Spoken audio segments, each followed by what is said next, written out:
Hello there, welcome again to another episode of Waves, a podcast out of King of Kings Church. Waves is all about what's happening at the intersection of the waves of this world and our faith in Jesus. I'm Jon Bartels, I'm the host for this podcast, and today I'm sitting down with Mark Thengvall, who is the director of Impact Ministries at Brookside Church, the church across the street, across L Street that is. But I am sitting down with him to talk about the Brookside Care Center that King of Kings is partnering with in the upcoming weeks to bless foster children and foster families. Our new lead pastor-elect, Pastor Greg Griffith, is also in on the conversation with us because this conversation flows right out of his message last Sunday, so you want to check that message out online as well. But without further ado, welcome again to Waves. This is Mark Thengvall, and here we go.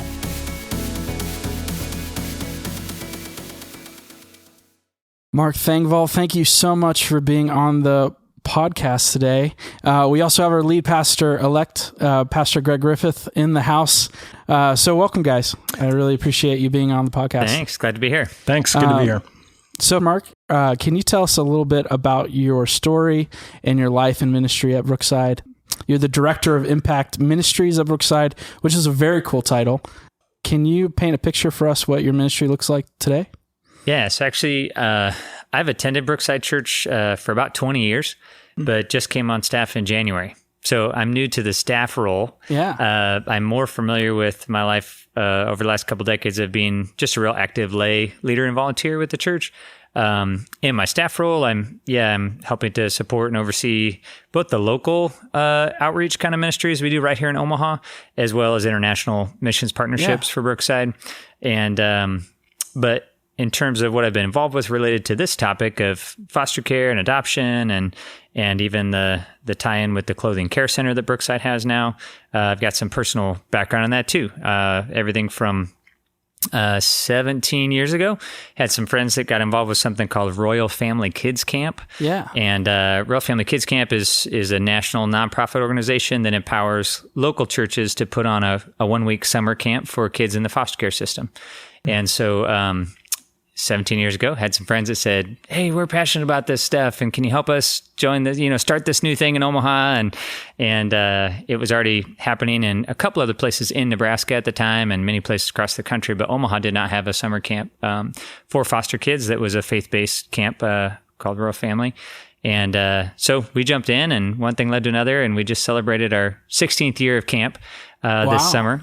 And so we've hosted hundreds and hundreds of kids from the Omaha area foster care system for a week of summer camp and get to share God's love with them in a real positive environment. And then we added a foster teens camp as well. And is that at the church, or is that at a separate? Brookside is the host church for it, but we actually send the kids out on a bus to camp in the middle of Nebraska and spend a week in the lake and the river and swimming and all that kind of stuff. So it's offsite, full overnight deal. So, yeah. But on the personal side, stemming from that experience with Royal Family Kids Camp, several years into that, as we saw these kids and realized these aren't just the child abuse headlines that you see in the papers. These are kids with real stories and names and faces. It makes it so personal as you get to know those kids and even mentor them after camp a little bit. And my wife and I decided, you know what, I think God's calling us to open our home to do foster care.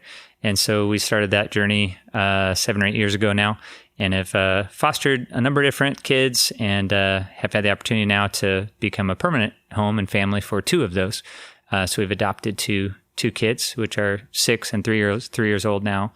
And we have 3 biological kids, our 3 older kids, what was our nuclear family before God shook it up a little bit, and they're older. So that's kind of a little bit about me. And so Brookside has this culture of taking care of foster families. And do you know how that culture started? Is there a story there? The seed kind of was this Royal Family Kids Camp. Okay. And so when you decide to run the camp, you got to raise up volunteers from the church or to be the camp counselors and the staff out there and make it all happen. And so, 50 or 60 people at a time each summer would start to do this. And then before long, with some turnover and a lot of people coming back too, but you have hundreds and hundreds of people that have gotten to know kids in care, kids in foster care, and start to develop a heart for that. So little by little over the years, I think it's grown from that. And we see it as a real on-ramp to get involved in a lot of different things, whether it's some people have a camp experience like that and they say, well, I just want to help in kids ministry. Like, I didn't realize I like hanging out with kids and I'll do that. Other people say, I think maybe I should take those classes and learn how to be a foster parent, or do respite care for someone who's doing foster care, or be a mentor to someone who they met at camp. And so you get those seeds planted. And so over the years, you get families that are doing foster care and the need to support those families in that foster care journey. And so that was kind of the seed of it years ago. Awesome. Well, and so that culture brought about the Brookside Care Center. Can you share with us kind of the mission of the Care Center and what you guys do and what services you guys offer? You bet. Yeah. So 3 or 4 years ago, Brookside decided, hey, let's try something new to reach out to the community. And because of kind of the momentum of gaining this heart for sort of the modern day orphan, kids in foster care in our city, and to say, let's express God's heart for the orphan in that way in terms of providing a service to kids in foster care. And so we did a little research with some of our partners and people we'd done things with in the community and figured out there's kind of this hole in terms of resources. When a child is removed from their home, it's a very abrupt thing, and many times they leave with just a few possessions with them. They're placed into a foster home, and so there's a need for clothing right away. Yeah. And even being a foster parent myself, you realize that they show up with this little bag, and you're like, okay, what do I do after tomorrow's laundry? Because you've just got to change or two of clothes usually, and so cast that vision out for the church and raised some funds and started a building project right on the edge of our existing building to add on this clothing care center. And it really came together pretty quickly. We've been open for almost 2 years now and have served over 1,700 kids coming through our doors. We staff it with volunteers from the church, and we have shifts that they volunteer for and come in and stock the clothes and put them out. And the neat thing about it is it's really set up like a clothing boutique versus a thrift store kind of a model. So you walk in and it smells really nice, it looks really nice, it's decorated really well. And we want to give that experience of really honoring the kids that come in and the foster families that come in, that they're treated with dignity when they come in, and they feel like, oh, pretty special for getting to shop here. Absolutely. And so that's been a neat part of the whole experience. We chose to put it right in front of the doors that you enter the auditorium. When you're walking into worship each Sunday, you look to your left and there's big glass windows that are leading into the care center. So we're reminded of that mission, each Sunday as we come in and out, which has been kind of a fun reminder for all of us to keep it at the front of our hearts too. So yeah, and I've experienced that. I've gone to Brookside for the Global Leadership Conference, and there's people peeking their heads in and going, what is this? What's that thing over there? It's just an amazing way that you're communicating your values of in this heart for ministry that you have. Yeah. Can you tell us a little bit about the foster care system here in Nebraska, maybe specifically more Omaha? Is it mostly local government, or is there nonprofits involved as well? Can you just paint the picture of what that world looks like? Sure. It's a complex world, and as you get to know foster care a little bit, I'll try and, I guess, summarize it from my experience as a foster parent and being involved a little bit. But basically, the state government is the one in charge of Health and Human Services, is in charge of child welfare. When a child is removed from the home, that removal happens when a law enforcement officer is brought along on that visit, and a child is removed and put into state custody. Health and Human Services, in terms of the state side of things, they do delegate some out to local agencies and make referrals out to those kids can get cared for in homes, people that are trained to do foster care. They also have some cases that are run just directly by a state caseworker. So it could be either one, whether a private agency or a state caseworker that's supporting a particular foster case. There are around 5,000 to 6,000 kids in state care in Nebraska, and about half of those fall in Omaha just because of the numbers of our population. So we're in the 3,000 kids kind of range just in our city, which is a ton of kids that are being cared for by someone not their own biological parent. So awesome. So What has been the biggest surprise that you've experienced becoming foster parents? And what areas did you find yourself needing support? Obviously, clothing we've mentioned, but what other areas has the community come around you and helped you out? Sure. I think when my wife and I decided to do the training to be foster parents, we knew that it would be sort of a faith adventure. And we had the chance to bring our older kids into that as well and be praying together as a family. What's going to happen? Who are we going to get the call about, and what kids might come into our home? Once you get trained, I think just to combat a common stereotype, some people think that you just kind of get stuck with whatever kid they give you, and you really have a lot of choice. You need to define your parameters of what would work for you in terms of age or needs and these kinds of things, and so. You get to kind of decide what would be a good placement for a good fit for your family. And they talk through all that when you go through training and everything. But it's a really powerful thing to be on that call list, I found. Maybe the middle of the night, maybe anytime during the day, just you're kind of on call, and when they find a need of a child that's kind of in the parameters you've laid out, hey, for this particular age range, hey, this kid needs a home, So if your home is open for placement, you're immediately made aware of the needs right here in your own city, which is a really kind of powerful thing. Like, otherwise you just kind of go along your normal life and you don't realize that these things are needs. But we had a call, middle of the night. I remember it was Easter Sunday, probably 3-4 years ago, or more. And, it was, a couple of younger kids that had gotten taken into care because they were with, their parent who was shoplifting in the middle of the night and had kind of used them in the process. And so it was kind of a sort of a criminal kind of activity, right? And so just to be on the phone with somebody saying, hey, there's this 6-month-old and this 6-year-old that are in this police car and we need a place to take them. Like, to be able to say yes in that situation, you have to go through training. You have to get background check. You have to do all the paperwork. You have to be, to be on call and be ready to meet that kind of a need, was a really empowering kind of experience, but a humbling thing too, to be like, that's a need. Should we say yes? Should we say no? It's a really counting on God to figure out, is this the right fit for us or not? And, cause you can always say yes or say no, please keep looking for a different home. But, when you do have someone come in your home, then you have the opportunity to really show them God's love and to really host them in the best way you can. And sometimes it's for a few weeks, sometimes it's a few months, and sometimes, as in our case, a couple of times now, it's been led to a need that's now our whole life, as we've chosen to adopt to those kids that we've cared for. So it's just putting yourself in a real position of open hands and counting on God for direction. Which is always a healthy thing to do, right? in any part of life.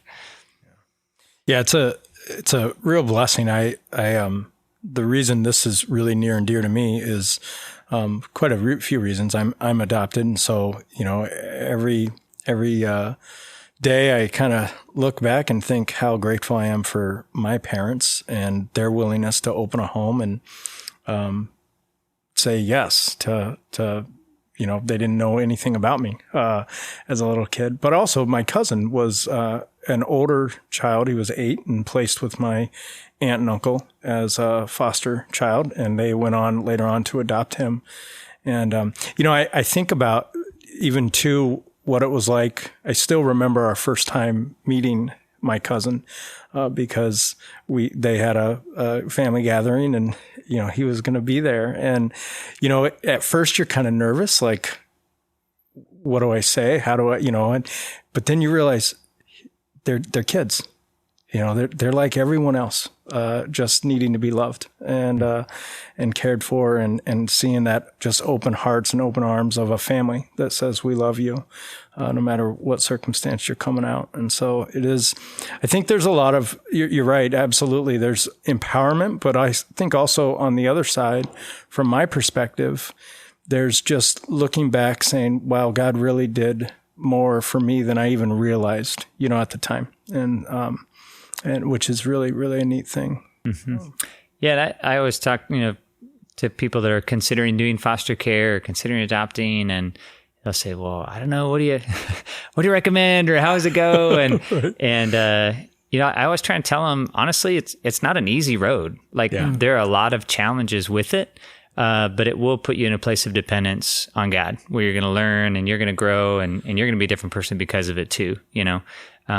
Kids that come from a hard place, a place of early childhood trauma, often have behaviors that are challenging. They have, issues that they're dealing with just because of their past. And so you've got to get educated. You got to know how to deal with those things and get support around you, like you mentioned earlier, to get those babysitters who know how to work with those kind of kids and give you that respite time that you need. And you need those other families in your small group or whatever it is to bring over a meal now and then, or to just provide some extra rides or transportation, because you've got to hit schedule of therapists or visits or medical needs or different things that come up with some of those challenging circumstances. And so it's really important to have that support and have that education too, to say I can't just try to raise this child the same as I would maybe my own biological child, because they're dealing with a different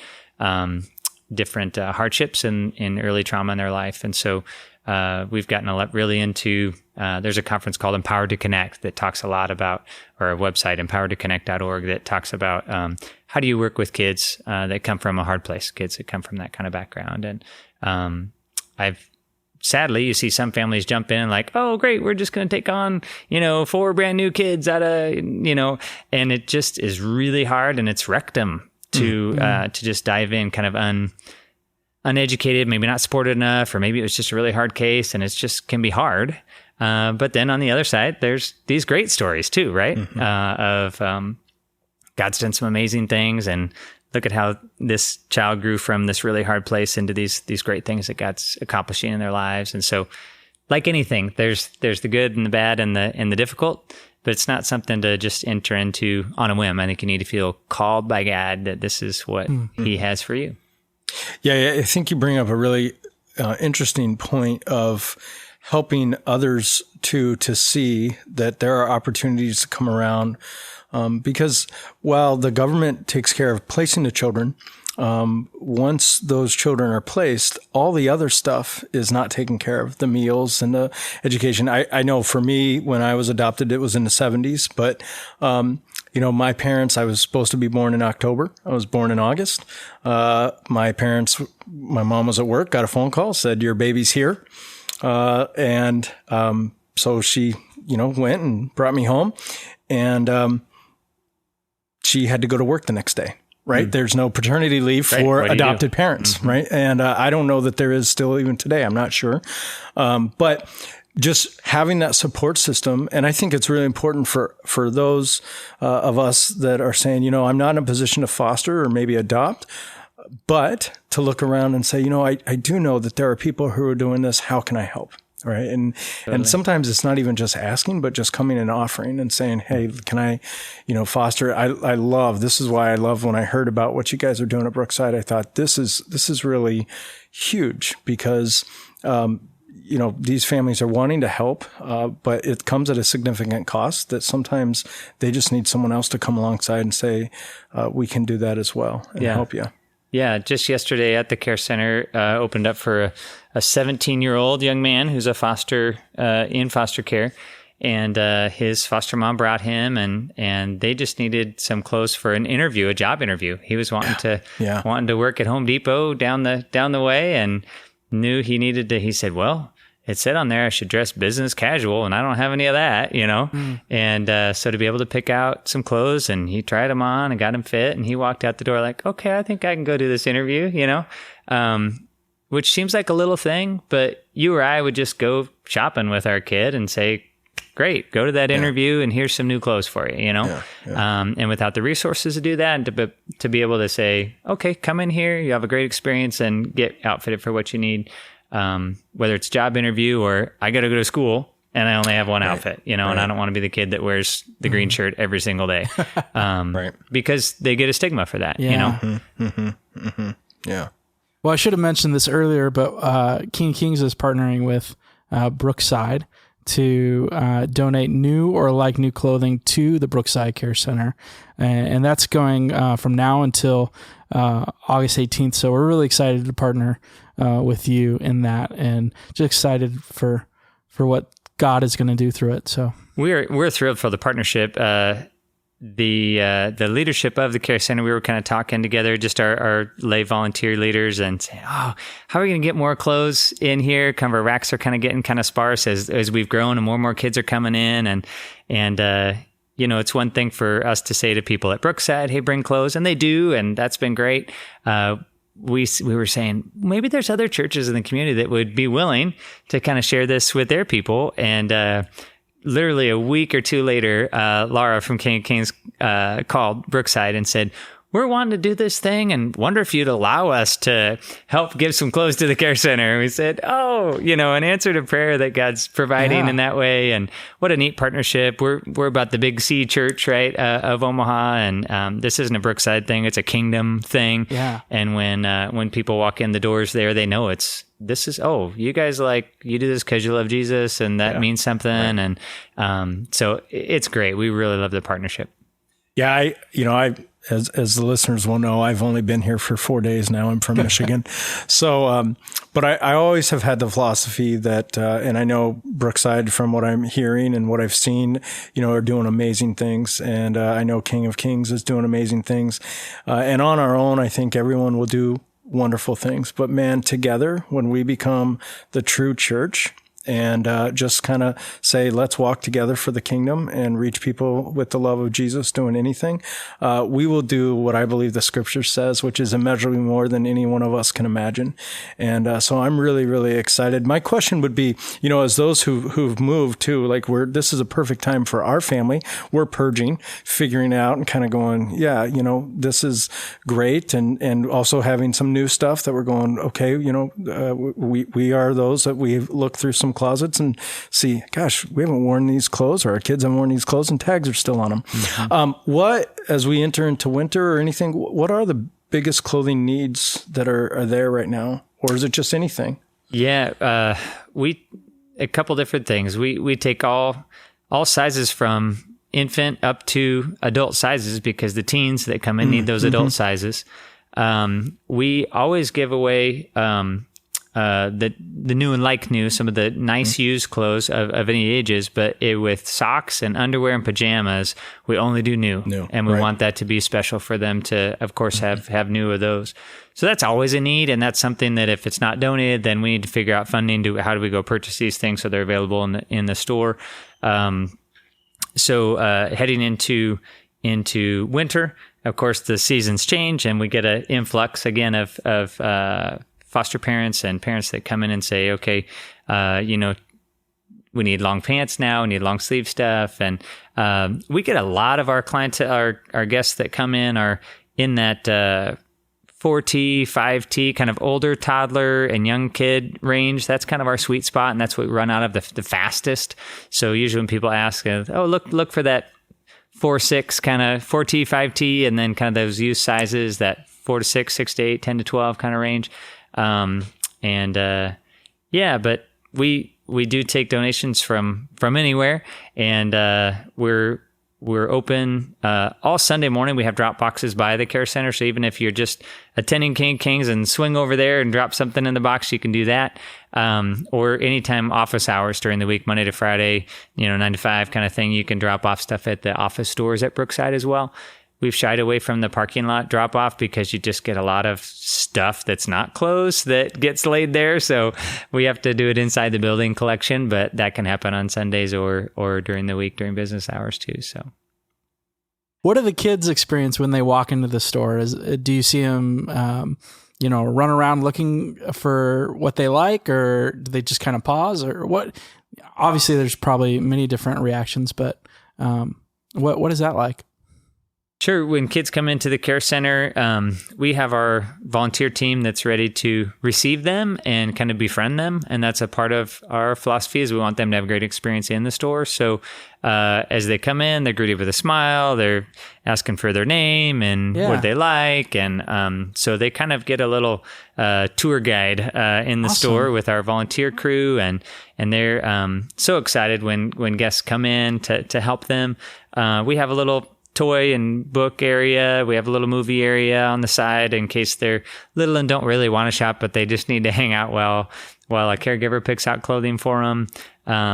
The store is brightly lit and it smells great and everything's lined up more like a Kids Gap or a Baby Gap or something like that.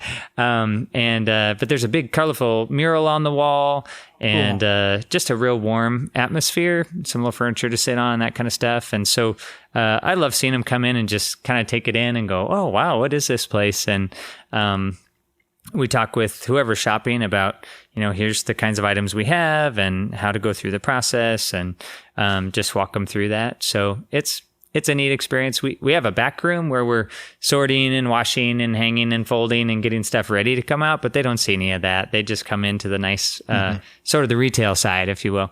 And it's fun to see them come in and the smiles on their faces as they walk out with bags of clothes to head back home or to school or wherever they're going next. So, well, how can we best pray for your foster care ministry at Brookside? No, thanks for asking. I think the one thing to pray with us about is for the care center. When we opened the doors and for the full first year, almost year and a half, we said we're going to focus just on foster kids.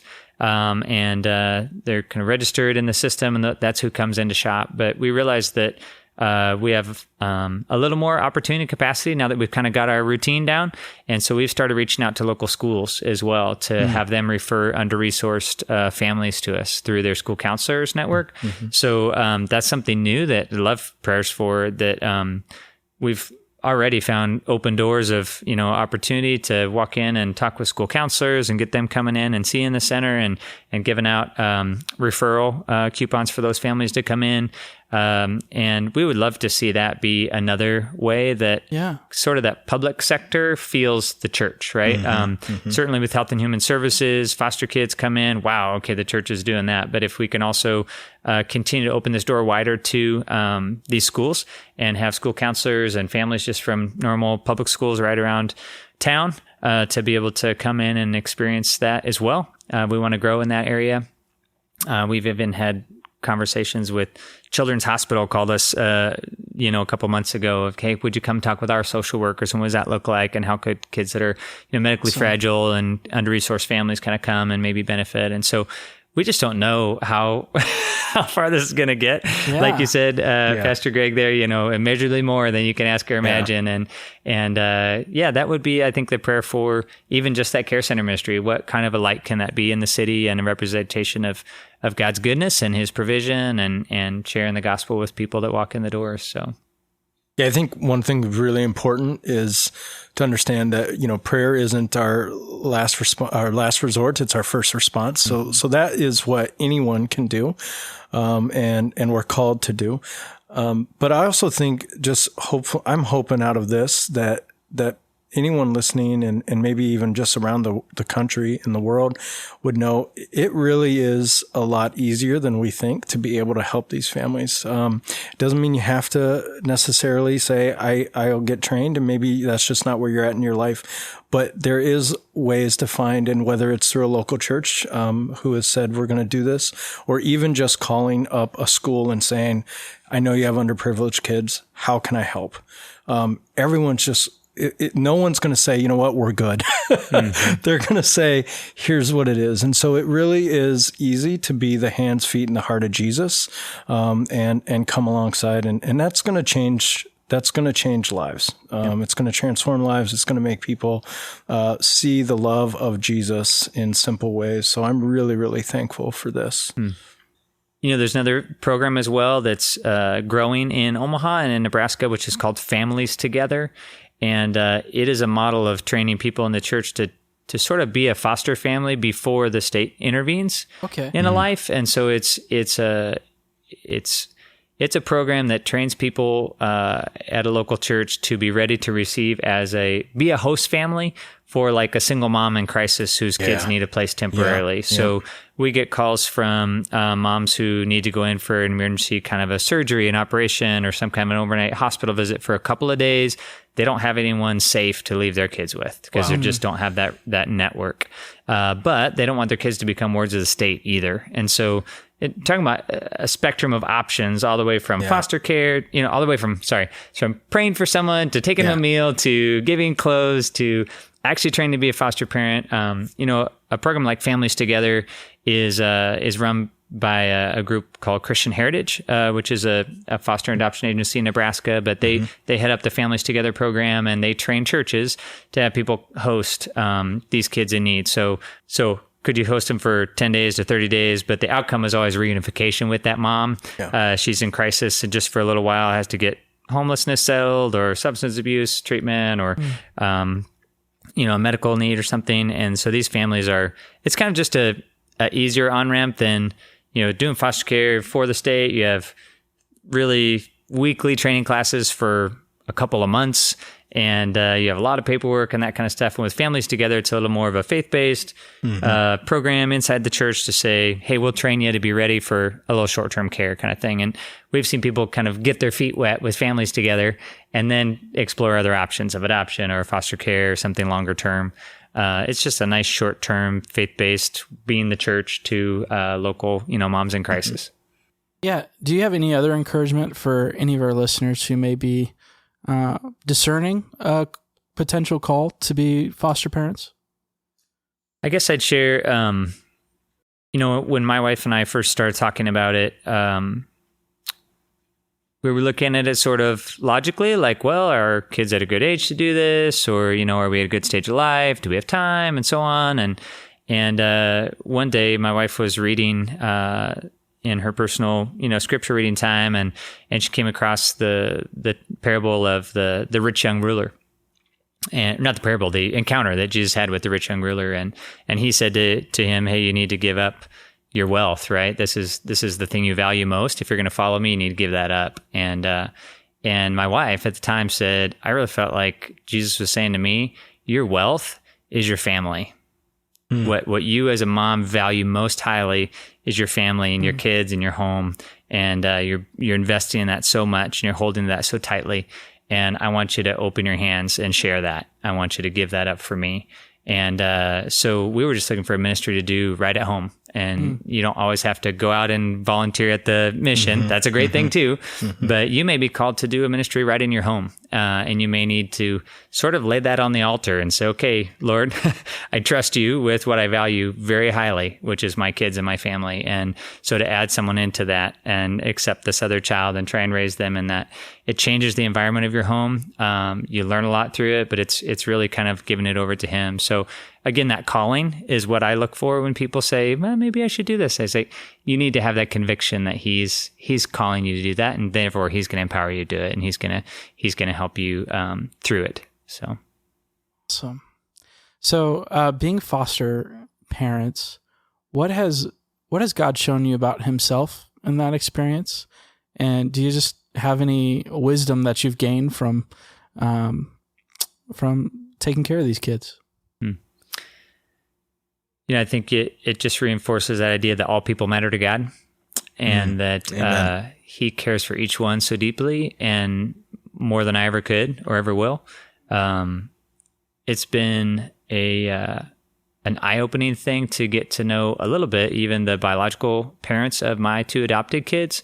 They're on a journey in life, which is very difficult. They were, raised in homes that were very challenging themselves, and then to try and be parents out of that and not have the example that many of us would have of a home environment that was healthy or nurturing, and so just to walk with them a little bit in that journey, and then realize that they made the very difficult decision of relinquishing their parental rights and saying, you know what, I can't do this.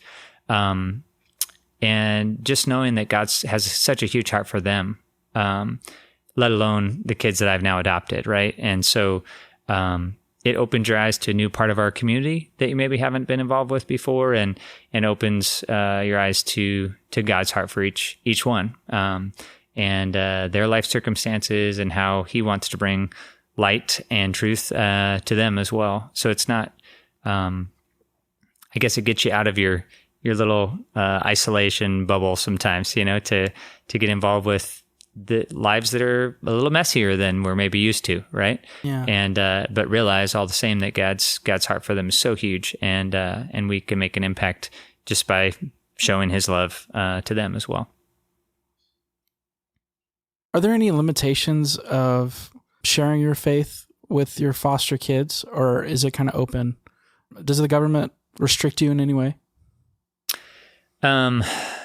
So, my understanding of that is that you're parenting, and you're being who you are, and you're sharing what you know and believe. I think there are some stipulations or encouragements to, if you are a foster parent for a child that comes from a different faith and they want to attend that other church where they were a part of before, and especially this is going to apply more with older kids than obviously little ones, then you want to give them the opportunity to do that and not restrict access to some other faith that they were maybe a part of before.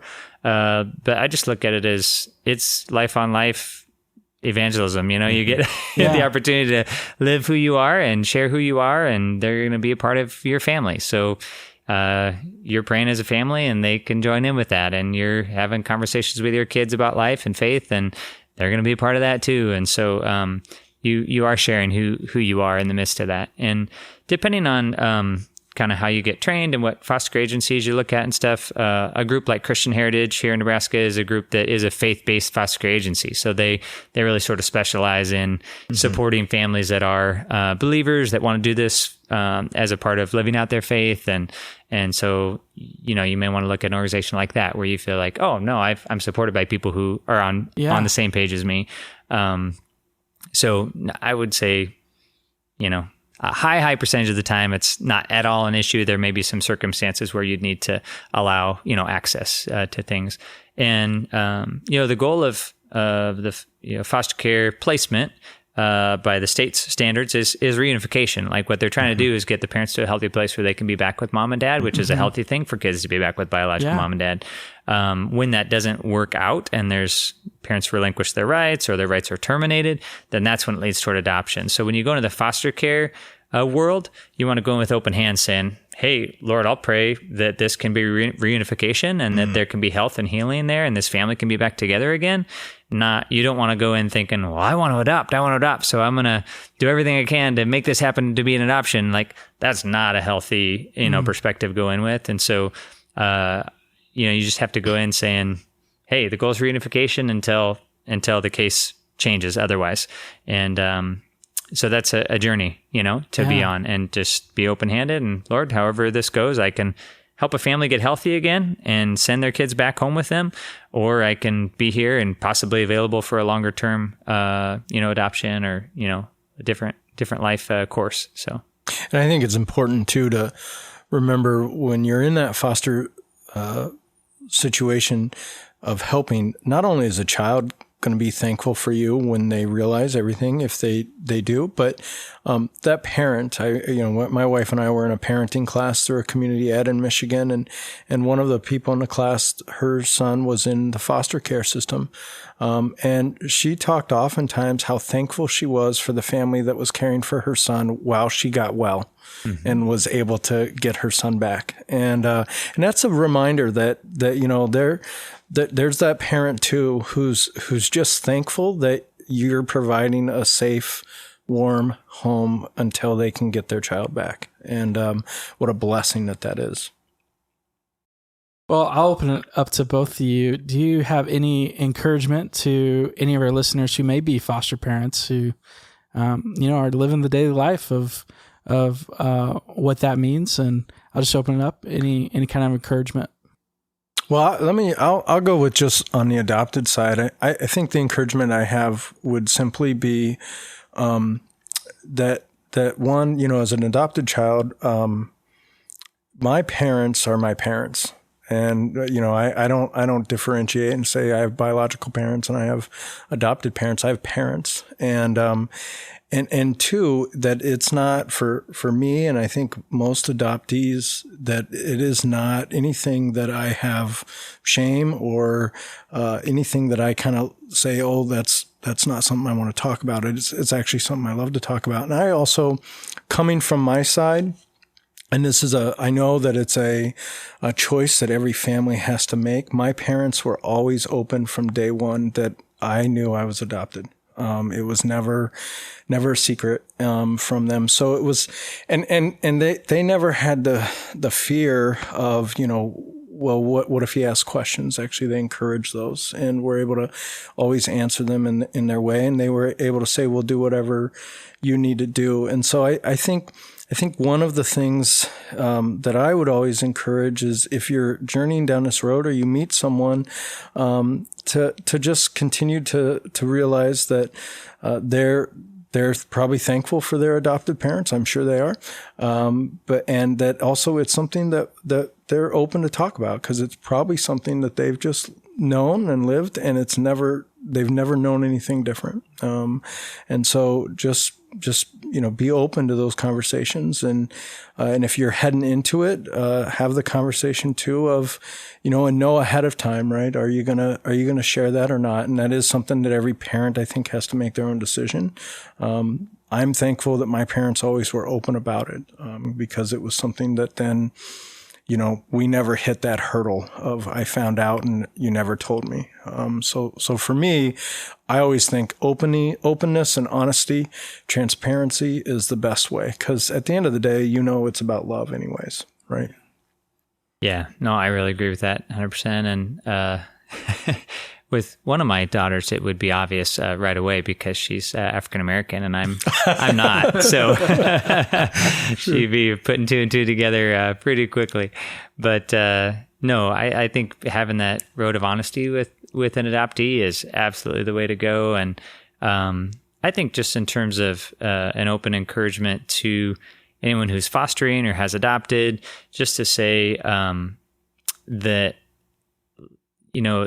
the progression of raising that child, and then even if they're a young adult or however that goes, there's different stages of kind of experiencing who they are, and even grieving different stages of life when they have different transitions in life. And it's not just like, oh, good, we did that adjustment and now we're good. Like, we're all adjusted to the adoption. Like, there's different, and then when I become a teenager, things feel different and my body's changing and I'm not looking so much like you and I thought I would. And there's, or when I am dating someone and I'm wondering, boy, why mom and dad think of this, or what about the family I was originally born into? What would they think? And I'm getting married, and oh, wait, that triggers these thoughts and feelings of, well, I wonder what my biological mom might, So every case is different, but I think there's just different seasons of life, and trying to keep that long-term perspective of, you're changing the trajectory of life by giving them a nurturing environment, a faith environment, which they can grow and come to know the Lord. And, one of my little ones came out of just their extended biological family was really into some tough situations in this city that aren't safe, and so to think that she now being with us is in an environment that is safe and it's nurturing and it's life-giving. And so like this complete 180 from probably where she would be, not because I'm some superhero, but because God had this plan for her. Yeah. And so I can speak honestly about that with her and know that in the long run, she's learning and growing, even though the daily life is still a struggle sometimes, because there's points of tension and conflict and challenge in that. And so just to be honest with that, with the Lord and with those who are supporting you, to say, this is hard sometimes, but we can trust that He has a good plan in the long run, and that the trajectory of life really over the years is a big deal, where they're going to end up. So awesome. Well, we need to wrap it up here, but Mark, thank you so much for being on the podcast and sharing about Brookside and your care center, and also your experience as a foster parent and parents that have adopted as well. Just a wealth of knowledge and experience that I'm so thankful that you shared with us. And Pastor Greg, thank you for being on the podcast as well and giving your experience as well. So thank you guys. You bet. Thanks a lot. Awesome. Thank you so much for listening to this episode of Waves. I'd like to thank our guest, Mark Thengvall, for sitting down with me to have a great conversation and to give us some information about the Brookside Care Center and all the awesome things that they're doing there. Also, a thanks to Pastor Greg Griffith for sitting down with us as well.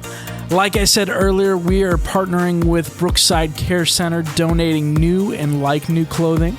You can bring those clothes to King of Kings up through August 19th. So don't miss out on that opportunity to really bless these children and these families.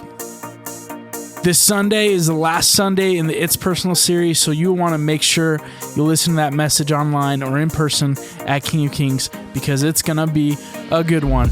If you haven't already, please subscribe to this podcast. We are coming out with content every week that I hope helps your walk of faith and encourages you. So go ahead and subscribe because you won't want to miss out on what we've got coming up on Waves.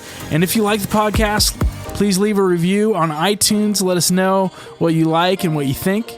And feel free to share Waves on the various social medias. We want as many people as possible to be blessed by this content. For more information on King of Kings, our ministry, what we believe about Jesus, and additional content to feed your walk of faith, you can check us out at kingofkingsomaha.org. Thank you so much for listening. This has been Waves.